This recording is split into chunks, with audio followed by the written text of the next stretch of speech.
Hey, so I'm super stoked today to talk about Gen Z fashion. You're probably like, what the F does a millennial have to say about Gen Z fashion? I don't, but I looked at Gen Z influencers, celebrities, brands, and I noticed a couple of trends. So, I remember when a couple years ago Stranger Things first emerged, there was kind of like this throwback to the 80s. Now we're seeing more of a throwback to the 90s and the Y2Ks, kind of like dressing up like those brat dolls.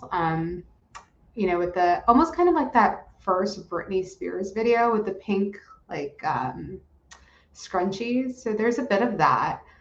There's also kind of the aesthetic, the dystopia aesthetic, which is like really, I mean, if you think about it, fashion kind of goes through iterations. It's kind of like the goth 2.0 steampunk vibe in this Dune dystopian vibe. And then there's like pearlcore and what I'd like to call the old money look. It's kind of harkening back to that Great Gatsby esque, Audrey Hepburn, old Hollywood aesthetic. Um, and then there is sort of the color trends throughout. So green, I'm sure you've seen some of the Pantone stuff. Like this year, the color was Berry Perry, which is a lavender. I think that's already starting to emerge in brands and things like sort of like this, um, like a lavender periwinkle, almost like kind of the Sanrio vibe, like not quite Hello Kitty. That's not really it either, but like kind of like the shells of the old school Polly Pockets. Like they were in these colors, like this like sea foamy kind of green. Um, so I've noticed that. There's also like green for some reasons, like I think the concern with the environment, sustainability, vibrancy. It's kind of like the departure from like the millennial pink, which is kind of like this pinky taupe behind me. There's this is kind of like an ancillary, like I would say more green to it color, um, as like supporting. I've also seen some orange. Yellow is gigantic. That was the year before Berry Perry, but it is still like dominant. Probably a ray of sunshine in gloomy times, right? And it's also just a very vibrant and fresh and kind of youthful and kinetic color. So I get the attraction to it.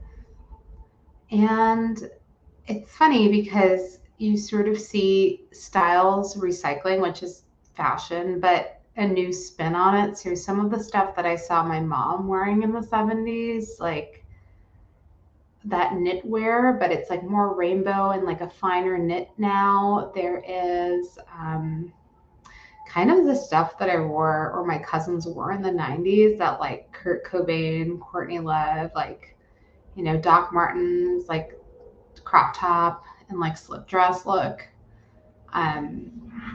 So it's kind of interesting to see echoes of the past kind of being reinterpreted, um, and reimagined. I'm actually really like the kind of bubblegum pop color aesthetic. I also really like the dark, kind of dystopia core aesthetic too. I don't know what that says about me, but um, yeah, I plan on actually creating like a really solid breakdown of these trends with visual examples. But I was just so excited because today I learned about like Grandpacore, Pearlcore, and some of these, like sort of the Y2K fashion trend. But yeah, I think it's really interesting to keep a pulse on what's going on and what's being sort of reported in outlets, and then doing your own research by sort of taking what is, in the zeitgeist and then breaking it down, right? Because like those outlets too, they have advertising dollars and they have brands that they're promoting. But if you sort of look at the celebs, look at the music, look at, you know, what's trending, and then just kind of use your eyes and observe, you know, youth in your area, you kind of get a fuller picture and kind of get a sense of what matters to this generation. I also have like something that I totally want to trademark is gensplaining. It's kind of like mansplaining, but it's like when a generation tries to kind of, you know, be like, back in the day, this was better. You guys had, I had flip phones, and no, they weren't better. They sucked.